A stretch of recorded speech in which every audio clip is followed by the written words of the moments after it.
Erect and heart of the upright heart of man. বলছে সেই জায়গায় ভগবান বাস করেন যার হৃদয়টা দৃঢ় সেখানে।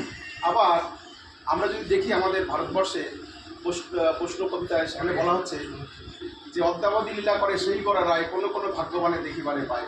ঠাকুর পুরুষোত্তম তিনি বলছেন ইষ্টগুরু পুরুষোত্তম প্রতীকগুরু বংশধর রেত শরীরে সুপ্ত থেকে জ্যান্ত তিনি নিরন্তর।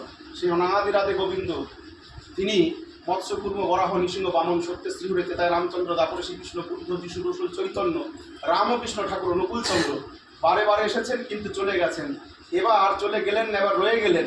বলছে তোরা আমাকে নানাভাবে হেনস্থা করেছিস, কখনো কলসির কাঁধা মেরেছিস, কখনো পঞ্চমাস গর্ভাবস্থার স্ত্রীকে বনে পাঠিয়েছিস, কখনো মামি চোর বলেছিস নানাভাবে, কখনো পুরুষবিদ্ধ করে আমাকে নানাভাবে হেনস্থা করেছিস। এবার যখন ঠাকুর অনুকূলচন্দ্র রূপ এলেন, লোহার গজাল পুড়ে লাল ডগডগে শরীর মধ্যে পুড়ে দিয়ে দেখেছেন তিনি ভগবান কিনা, তবুও তার লজ্জা নেই।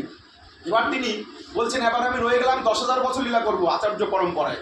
তা সেই আচার্য পরম্পরায় তার লীলা চলছে।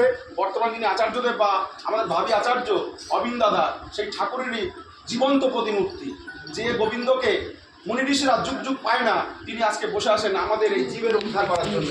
সেই নন্দসুত হরি ভুবনে প্রকাশিত হন গুরু রূপ ধরি। আর